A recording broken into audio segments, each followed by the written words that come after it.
अस्सलाम वालेकुम। एक नए वीलॉग के साथ तैयब बलोच आपकी खिदमत में हाजिर है। आज हम जो है ये बढ़ती महंगाई बेरोज़गारी पर बात करेंगे, क्योंकि इशू तो बहुत हैं जिस पे बात होनी चाहिए, लेकिन मेरे ख्याल में सबसे बड़ा इशू जो है वो ये महंगाई का है, बेरोज़गारी का है, और पाकिस्तान की जो मईशत है उसकी जो दिगरगूं कैफियत है।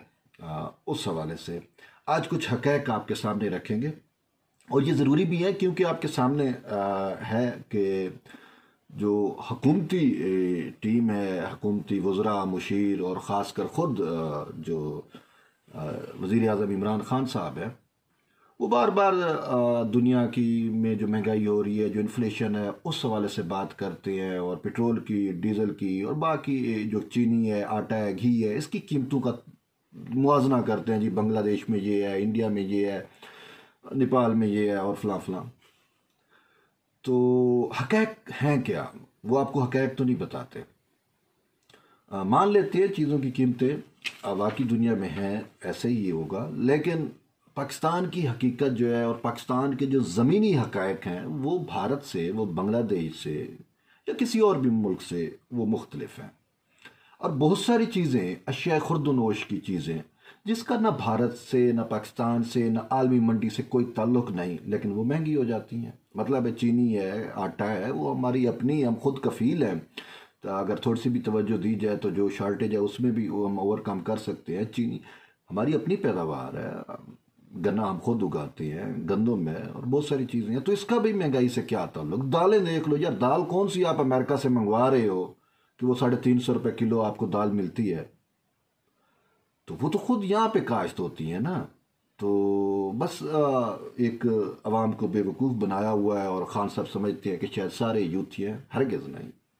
खान साहब, सिर्फ आप यूथियों को या अपनी जो पिंकी पीरनी है, उनके जो दोले शाह के चूहे हैं, उनको तो बेवकूफ़ बना सकते हो, लेकिन अवाम को नहीं, क्योंकि अवाम बहुत बाशऊर हो चुकी है। और ख़ासकर अब जो जिस हालात से अवाम गुजर रही है, जब हम अवाम में बैठते हैं तो वो हमें नज़र आता है कि कितनी बाशऊर है। ठीक है। और पहले था, अवाम को इतना ज़्यादा गर्ज नहीं था कि कौन सी हुकूमत है, क्या है, जो आम कामन लोग हैं। लेकिन अब जब उसकी महंगाई की वजह से उनकी कमर पिस रही है, जब तो वो ऑटोमेटिकली हुकूमत के जो अफेयर्स हैं इस पे बोलते भी हैं, तनकीद भी करते हैं। और इसी वजह से खान साहब, आपने भी मीडिया को कहा कि जी वो मीडिया माइक लेके अवाम के पास चला जाता है, और अवाम जो है ना वो हुकूमत के ख़िलाफ़ बोलना शुरू हो जाती है। और मीडिया को आपने बार बार अपील की कि मीडिया ऐसा ना करे। अब मीडिया बेचारा क्या करे भाई, अवाम खुद, अवाम जो है वो जलील खुखार हो रही है, और आपने अवाम का जो जीना दो भर कर दिया है। रोज़ आप पेट्रोल की, डीजल की और बाकी चीज़ों की कीमतें बढ़ा जाते हैं। मतलब अगर शाम को आप गए ना दुकान पे कोई सौदा सल्फ लेने, तो वेरी नेक्स्ट डे जब आप जाएंगे तो आपको चीज़ों में फिर रेट बढ़ा हुआ नज़र आएगा। अब मैं आपको एक मिसाल देता हूँ।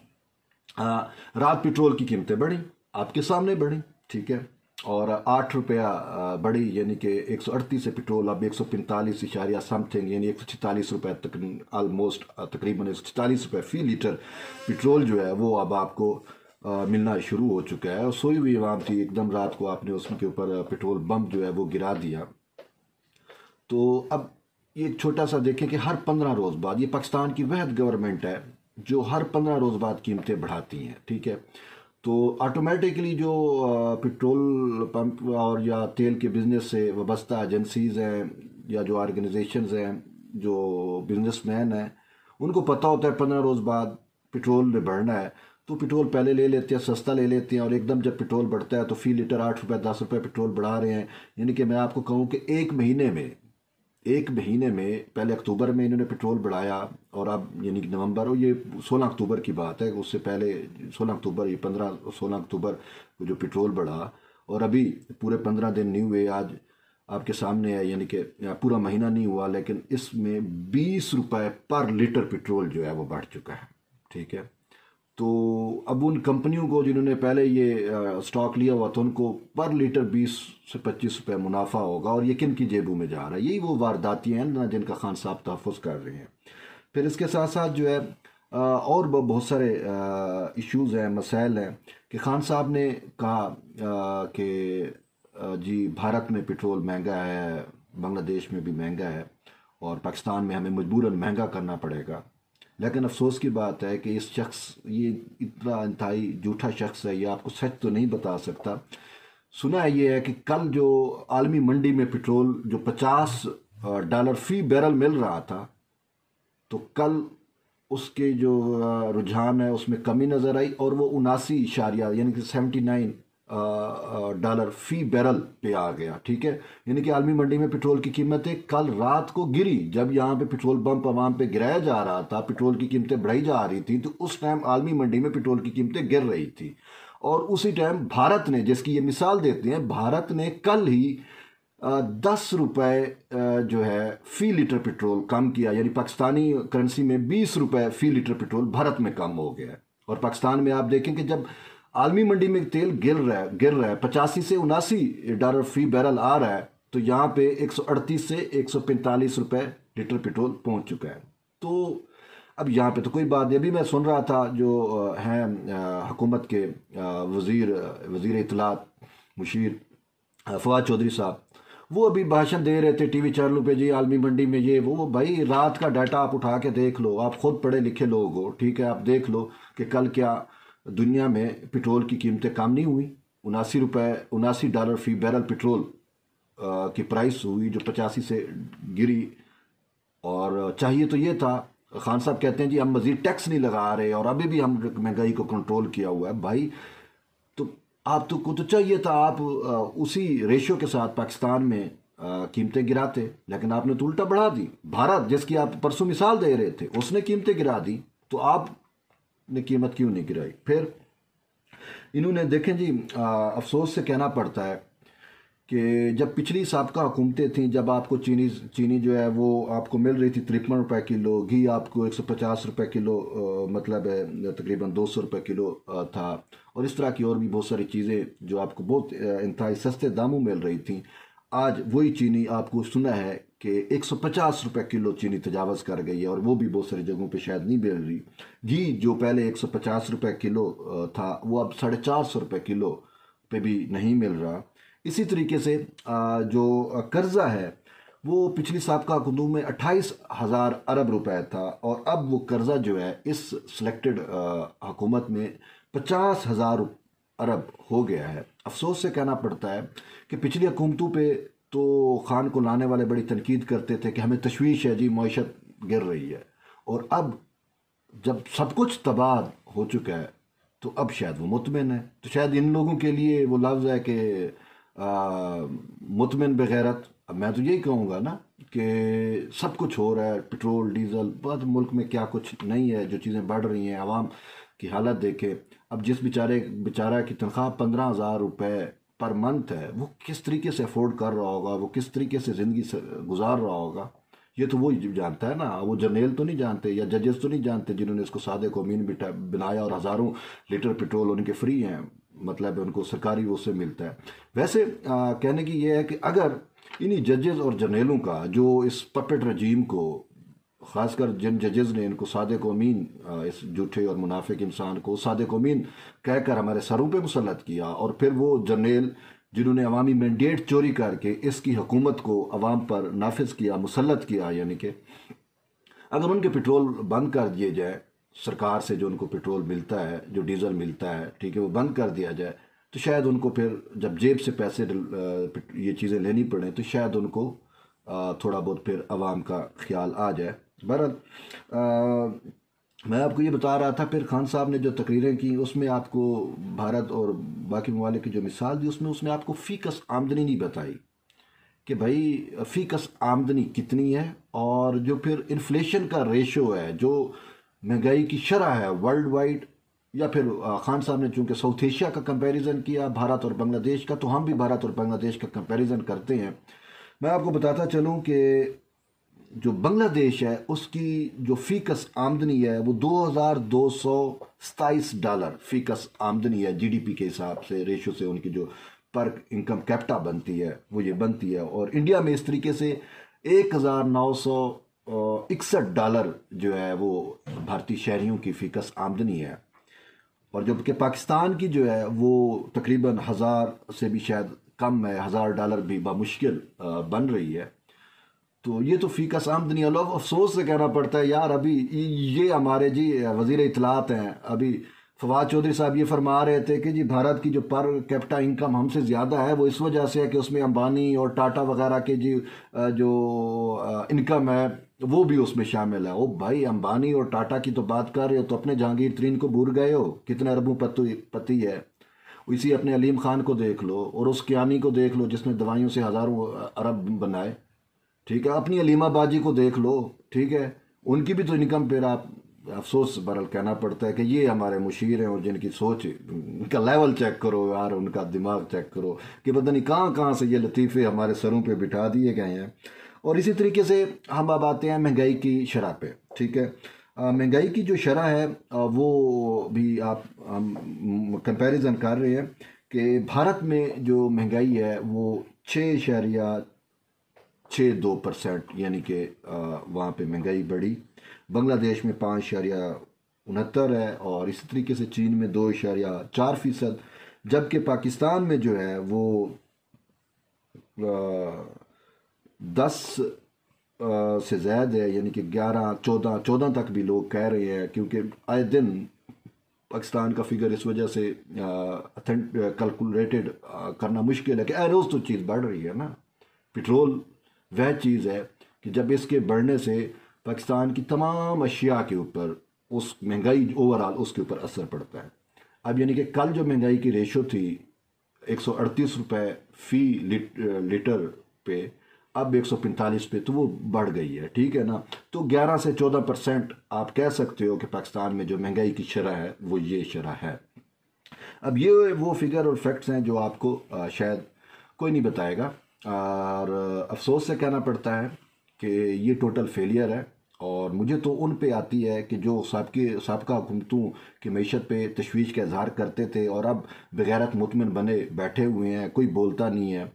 हमारी तो उनके साथ इतनी अंडरस्टैंडिंग नहीं है, लेकिन कुछ दोस्त जो है वो ये जिनके साथ ये मिलते हैं और जिनसे ये खबरें भी फीड कराते हैं, मैं सिलेक्टर्स की बात कर रहा हूँ, नाटा सिलेक्टर्स की बात कर रहा हूँ, तो वो अब अपनी निजी महफिलों में ये कहते थे, ओ जी महंगाई तो पूरी दुनिया में है जी, खान का तो इसमें कोई कसूर नहीं है। ठीक है, अफसोस से कहना पड़ता है कि यार महंगाई पूरी दुनिया में है, और कम से कम वो चीज़ें जो जिनमें पाकिस्तान खुद कफ़ील है, जो खुद पाकिस्तान उगाता है, तो उसमें फिर चीज़ें क्यों महंगी हैं। ठीक है, बहरहाल बगैरत मुतमिन है, तो उनसे हम क्या तवक्को रख सकते हैं।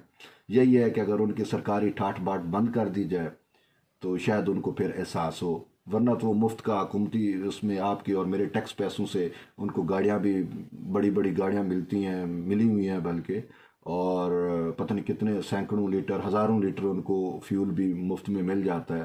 तो इस वजह से महंगाई जितनी भी बढ़ जाए, उनकी तनख्वाहें भी इतनी होती हैं, और फिर बाकी भी उनके मामलात ऐसे होते हैं कि उनको पे तो परवाह नहीं है। तो 500 रुपये लीटर भी अगर खान कर देना तो उनको परवाह नहीं। ठीक है, ये इसके अलावा कुछ ऐसे भी हैं अवाम में से, शायद अब वो कहते हैं, उम्मीद है कि जो यूथियाँ हैं उनकी भी माता ठर गई होगी। ठीक है, उनको भी अब सुकून आ गया होगा। उनमें भी 3 कैटेगरी के टाइप के लोग हैं। पहले तो वो है कि जिनके डायरेक्ट मफाद वाबस्ता हैं और डॉलर जिनको मिल रहे हैं इस हुकूमत से, और जो वारदातें कर रहे हैं, तो वो तो खुश हैं कि यार ये मामला, ये हुकूमत चलती रहे। दूसरे वो लोग हैं, ख़ासकर यूथ की बात करता हूँ, जो कमाती तो है नहीं और खाती माँ बाप का है, तो वो भी शायद अभी तक खान साहब को लीडर मानते हूँ या मान रहे हूँ, अभी तक शायद खान उनका लीडर हो। और तीसरे वो जो ओवरसीज़ है और डॉलरों में उनकी वो आती है, तो उनको भी शायद परवाह नहीं। बाकी जो तकरीबन 20 करोड़ आवाम है, ये इसकी माता तो ठहर गई है। और ये अक्सर लोग पूछते हैं, कल भी मुझसे बहुत सारे सवालात हुए कि यार तैयब आप ये बताओ कि आखिर इसका हल क्या है। खान ने जो रिलीफ पैकेज दिया वो तो तकलीफ पैकेज में बदल गया, आखिर इसका हल क्या है। इसका ओनली सोल्यूशन यही है कि अवाम की महंगाई से उस वक्त जान छूटेगी, अवाम उस वक्त जो है सुख का सांस लेगी, जब इस सरकार से, जादू टोने वाली सरकार से, इस नाअहल सरकार से, इस सिलेक्टेड सरकार से, इस हाइब्रिड रजीम से अवाम की जान छूटेगी। यानी कि अवाम के लिए, अलमुख्तसर अवाम के लिए सबसे बड़ा रिलीफ इमरान खान का इस्तीफ़ा है। अगर खान साहब मुस्तफ़ी हो जाए तो अवाम को सबसे बड़ा रिलीफ मिलेगा, वरना ये शख्स जब तक हुकूमत पे बैठा है ना, तो ये जो इसने कहा था ना कि सुकून कब्र में है, तो फिर अवाम को सुकून वाकई कब्र में ये पहुंचा के ही सुकून देगा। तो अफसोस तो से ये भी कहना पड़ता है कि अब हमारी अपोजिशन जमातें, माला अपोजिशन लीडर आपके सामने है असम्बली में, शहबाज शरीफ साहब, जो खुद GHQ में रात को चोरी जाके मिलते हैं, और फिर उनका एक बड़ा भाई जो लंदन यात्रा पे अपने क्लच प्लेटें डलवाने के लिए गए थे, तो उनके साथ चूंकि अब इनके राब्ते शुरू हुए हैं, और ये जो सिलेक्टेड रजीम है इसके वो फैसिलिटेटर्स हैं। पंजाब में तो आप मिसाल देख लो ना, पंजाब में सबसे ज़्यादा जो पंजाब असम्बली की सीटें हैं, नशिस्तें हैं, वो किसकी हैं? PMLN की हैं। लेकिन वहाँ पे देखो कौन सी अपोजिशन हो रही है। तो जैसे पंजाब में अपोजिशन है, वैसे ये वफाक में अपोजिशन इन्होंने लगाई हुई है। अपोजिशन लीडर जो ये है, ठीक है, और इसी वजह से वो पाकिस्तान पीपल्स पार्टी ने एक अटेम्प्ट की थी कि तमाम पॉलिटिकल स्टेक होल्डर्स जो है, जो अपोजिशन हिज़्ब इख्तलाफ की जमातें हैं, उन सबको मिल बिठा के जो है इस हुकूमत को हम चलता करें। और इस सवाल से कुछ फार्मूले भी उन्होंने दिए थे, और उन्हें एक प्रैक्टिकल भी सेनेटर यूसुफ ज़ा गिलानी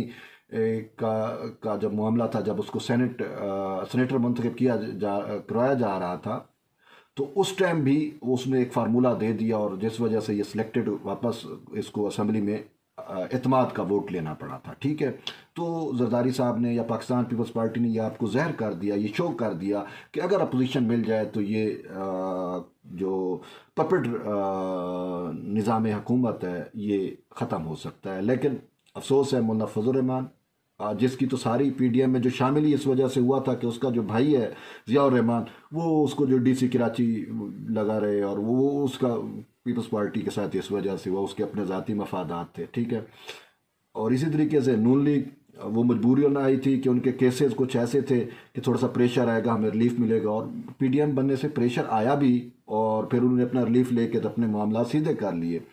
और अफसोस पे इन्होंने प्रोपेगेंडा तो ये किया है कि जी एस्टेब्लिशमेंट के साथ पीपल्स पार्टी की जो डील हो गई है, लेकिन हकीकत तो ये है, आपको पता है कि लंदन में बैठे हुए उस क्लच प्लेटों वाले मरीज को कौन फ़ोन कर रहा है, और फिर कौन रात को GHQ में चुपके चुपके अपने ड्राइवर को भी, बॉडी गार्ड्स को भी उतार देता है, और गाड़ी लेके जो है वो GHQ में चले जाते हैं, मामलात वहाँ पे उनसे तय करते हैं।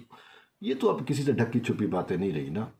तो अब ऐसे लोगों से आप क्या उम्मीद कर सकते हो कि इन्होंने अपोजिशन करनी है या अवाम के हक में बोलेंगे? दे विल नेवर, मतलब है कि वो अवामी हकूक़ की या जो इस्तेसाल है अवाम का, जो अवाम के ख़िलाफ़ इस्तेसाल जो अवाम का किया जा रहा है, इस पर वो कभी भी नहीं बोलेंगे। इसके लिए अवाम को ख़ुद उठना होगा। अब जब अवाम उठेगी तो लीडरशिप ख़ुद अवाम में से भी पैदा होती है। यार कब तक आप बर्दाश्त करते रहोगे? वो एक शेर भी है, वो बचपन से हम सुनते आए हैं कि खुदा ने आज तक उस कौम की हालत नहीं बदली, ना हो जिसको ख्याल खुद अपनी हालत के बदलने का। तो भाई आपकी हालत नहीं बदलेगी जब तक आप खुद अपनी हालत को नहीं बदलोगे। अब आप बैठे रहोगे जी, कोई अपोजिशन लीडर उठेगा, कोई जमात उठेगी, कोई लीडर आएगा जी, वो ये करेगा जी, या फौजी जो हैं वो, या वो जो मिलिट्री इस्टेब्लिशमेंट वाले हैं वो आपके हक में सोचेंगे और इस हुकूमत को चलता करेंगे या इस पपेट रजीम से आपकी जान छुड़ाएगा। नहीं भाई, उनके तो खांचे लगे हुए हैं। ठीक है, किसी ने कुछ नहीं करना, सबके मामला जो है वो लगे हुए हैं, खांचे लगे हुए हैं। आपको उठना चाहिए, अवाम को उठना चाहिए। और भाई कब तक आप ये जुल्म बर्दाश्त करोगे?